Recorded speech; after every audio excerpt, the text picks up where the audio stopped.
The ring with a record of 14 wins, 12 wins coming by way of knockout.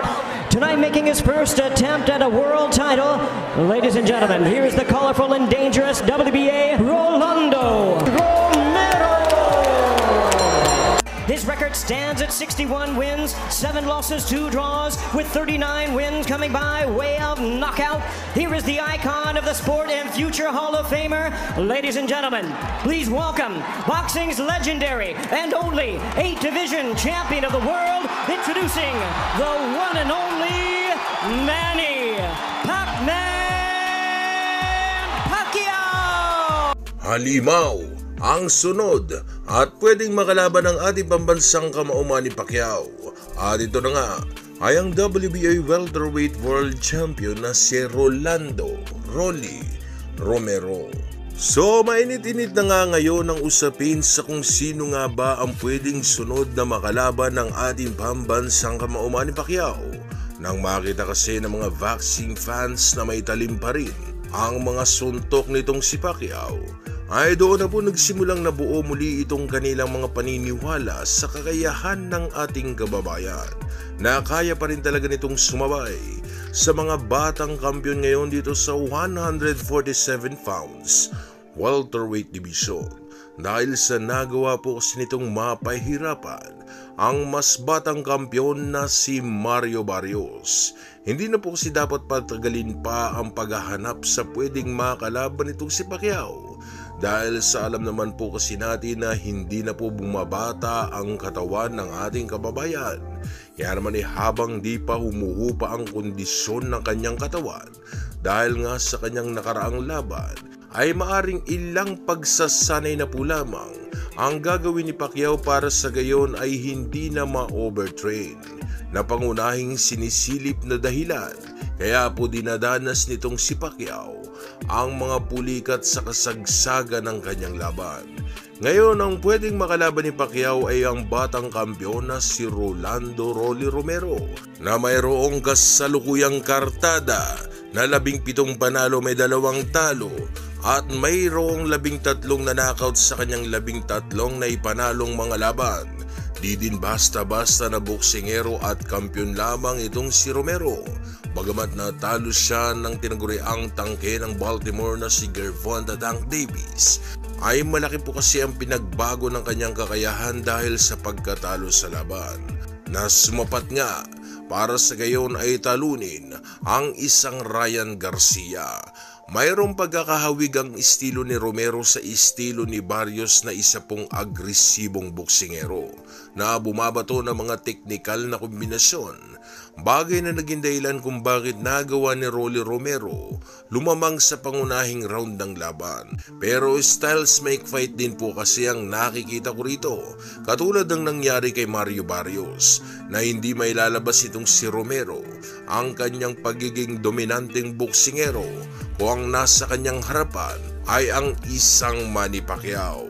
Ngayon yan sa tingin niyo mga idol, magagawa po kaya nitong ating pambansang kamao Manny Pacquiao talunin ang isang Rolando Romero?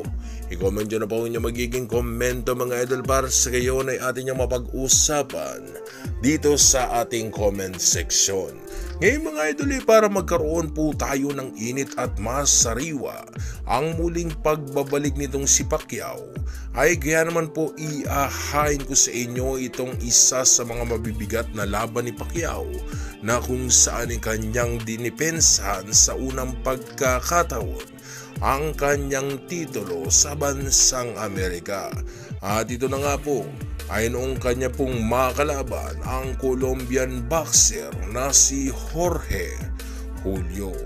Sa round 1 pa lamang mga idol ay maaga pong bumabato ng madidiin at kaliwang suntok itong si Pacquiao. Gusto agad itong si Pacquiao na makuha ang face ng kanilang laban sa pamamagitan ng maagang pagbabato ng malakas na suntok.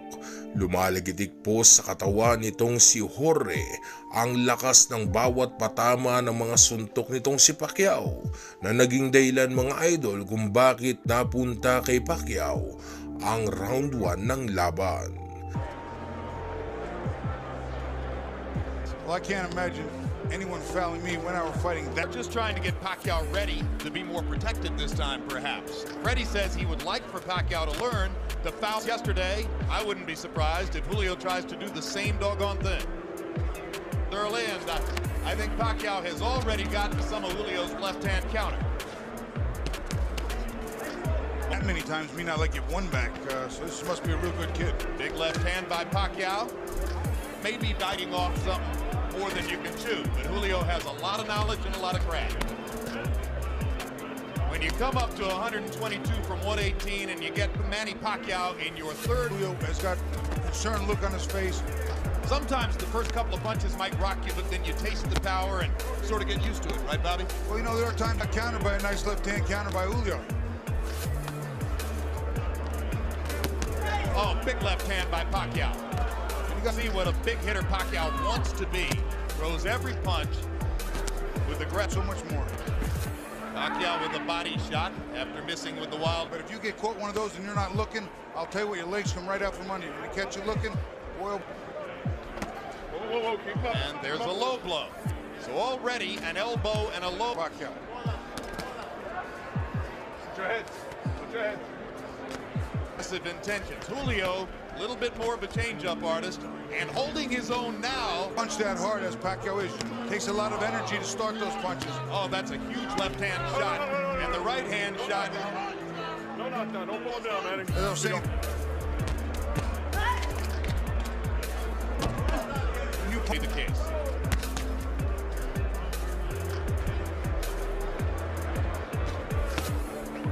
you have to make those punches hit something.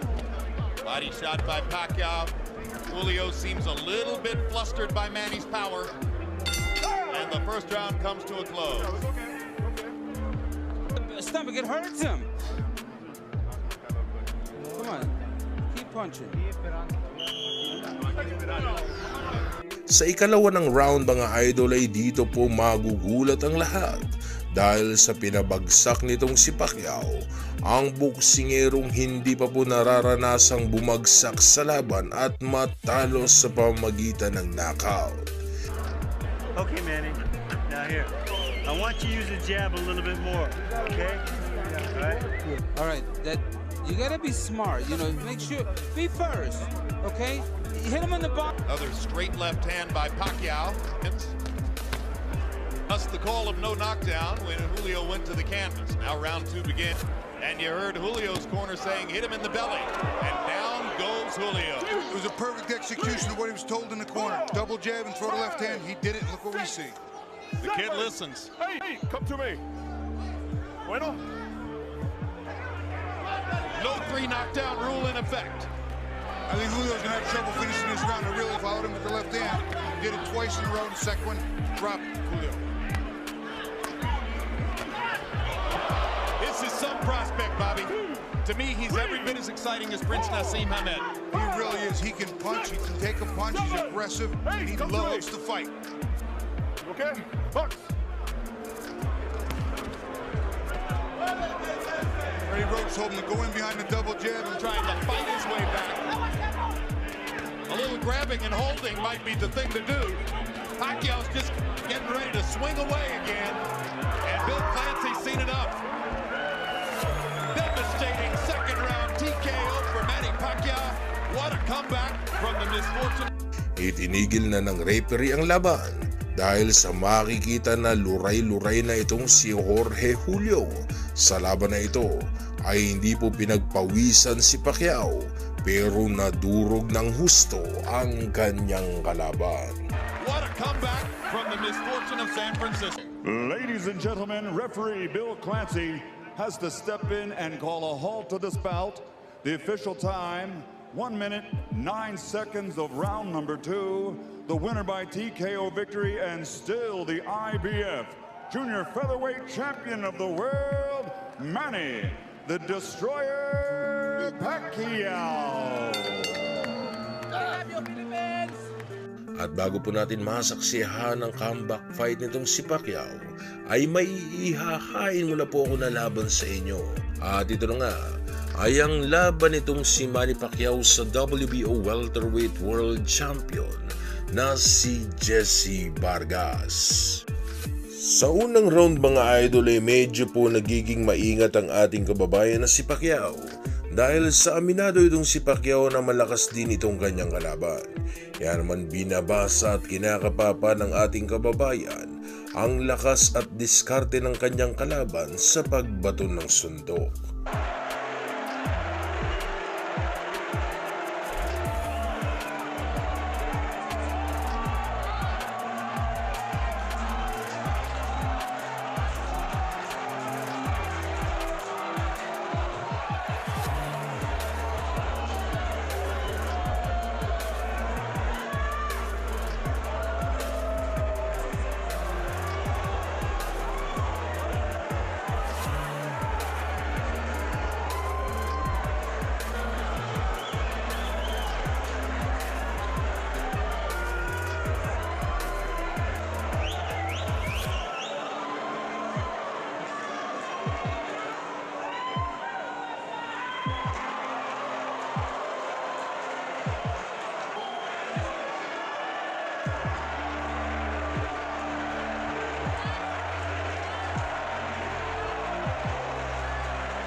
Sa pangalawang round mga idol ay medyo bumibitaw na ng matinding suntok si Pacquiao.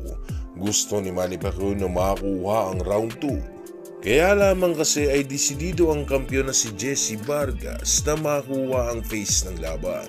Pero hindi niya inaasahan ang mangyayari dahil sa lalagapak pala ang kanyang puwetan sa lakas ng suntok na pinakawalan nitong si Manny Pacquiao.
Sa pangatlong round mga idol ay animoy hindi bumagsak ang kampiyon na si Jesse Vargas dahil sa parabang siya pa ang naging mas agresibong boksingero sa round na ito na nagpapakawala ng mga matinding suntok sa ating kababayan.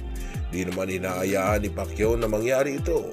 Kaya naman malalakas sa suntok din po ang pinakawala ni Pacquiao kung saan nga ay nagsimula ng maglaro ang ating kababayan.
Sa round 4 mga idol ay hati na ang naging scorecards ng dalawa dahil sa parehas po kasi silang dalawang nakapagpapatama ng malalakas sa suntok.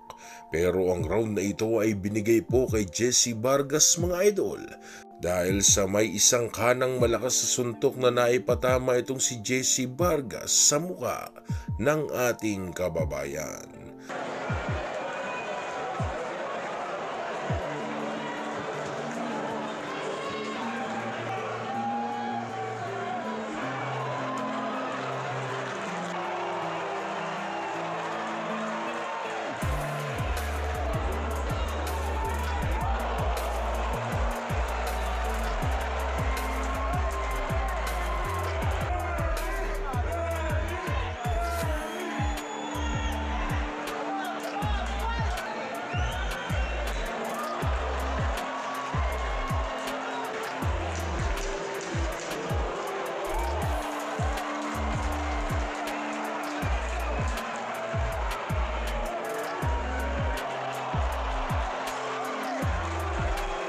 Sa round 5 mga idol ay punong-puno na ng aksyon ng laban na kung saan nga po ay nakikipagbunuan na si Pacquiao sa kanyang kalaban.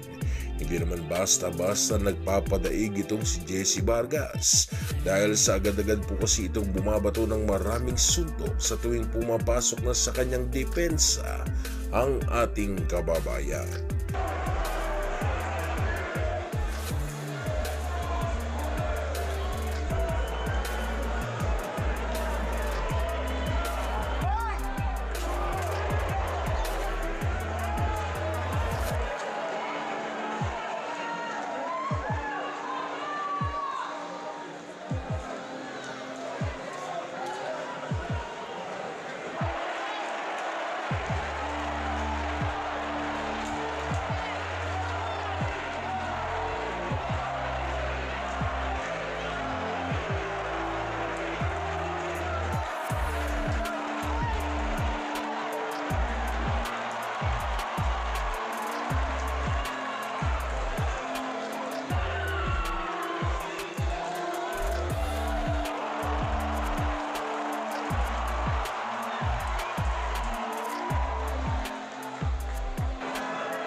Sa round 6 mga idol ay naging maingat na si Pacquiao sa pagpasok sa depensa ni Vargas. Napag-alaman na po kasi ni Pacquiao na medyo malakas din talaga ang mga suntok nitong si Jessie Vargas na nagagawa siyang mayanig kung saan ay nawawala ang kanyang balanse. Kitang-kita po dito kay Jessie Vargas ang style nitong si Juan Manuel Marquez na kanya lang naman pong pinaggayahan na estilo para talunin ang ating pambato.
Sa round 7 mga idol ay minungkahi na po ni Coach Boboy Fernandez na hindi dapat matakot si Pacquiao sa pagpasok sa depensa nitong si Vargas sapagkat hindi nga naman daw ito isang counter puncher katulad nitong si Juan Manuel Marquez kung saan ay gumaganti nga lang naman daw ito ng suntok sa tuwing kanyang nararamdaman ang pagpasok ni Pacquiao sa kanyang depensa. Kaya naman ay nagsimula muli ang bagyo mula sa ating pambansang kamao.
Sa round 8 mga idol ay bahagya na pong sumasara ang kanang mata nitong si Jessie Vargas sa diin ng mga patama ni Manny Pacquiao.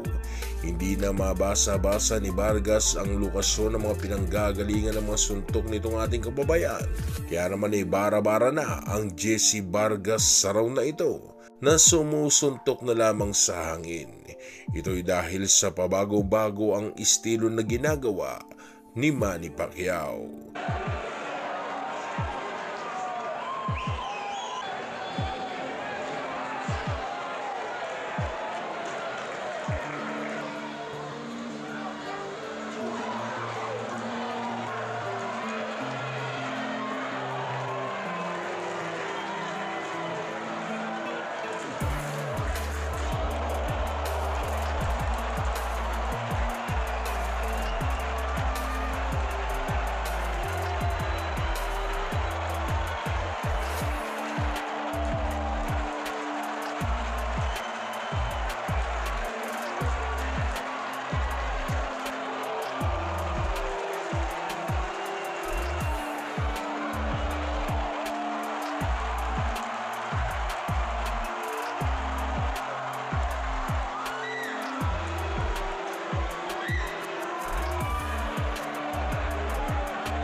Sa round 9 mga idol ay dahil nga sa hindi natural ang estilo nitong si Vargas na ginamit sa laban ito, ay kaya naman lubos na nahihirapan siyang makipagsabayan kay Pacquiao.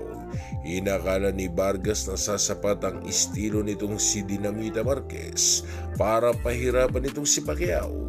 Pero hindi po may epektibo ang estilong ito na naging dahilan kung bakit hindi po magawang makatama na ni Jessie Vargas sa malikot na si Manny Pacquiao.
Sa round 10 ay gustong-gusto ni Vargas na mag-deliver ng pressure. Kaya lamang ay hindi malaman-laman itong si Vargas sa kung papaano niya nga ba ito maisasagawa dahil sa hindi kasi basta-basta nagpapadikta na lamang sa laban ng ating kababayan na si Manny Pacquiao. Kaya naman po sa laban na ito ay nagbistulang bata na si Jesse Vargas na sumusuntok ng wala sa anggulo.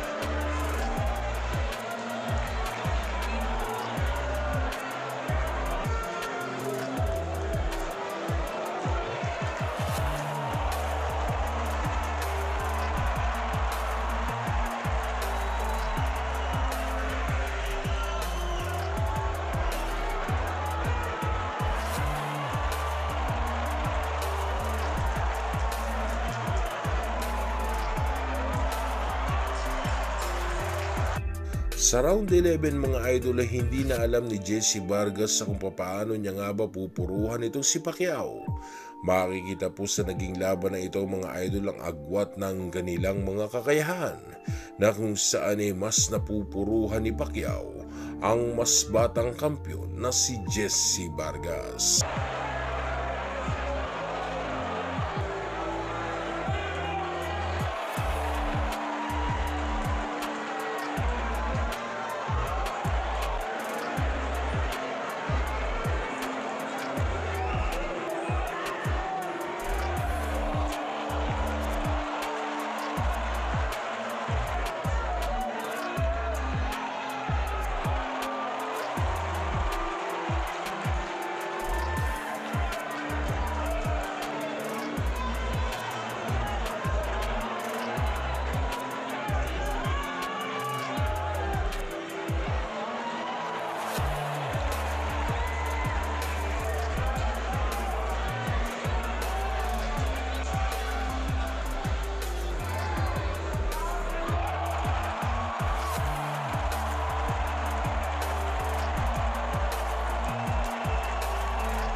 Inakala ni Vargas na siya ang nanaig sa laban nila ni Pacquiao, kung saan nga po ay nauuna pa nga po itong kumaway sa mga fans na para bang gusto niyang iparating na naniniwala siya na siya ang nanaig sa laban nila ni Pacquiao.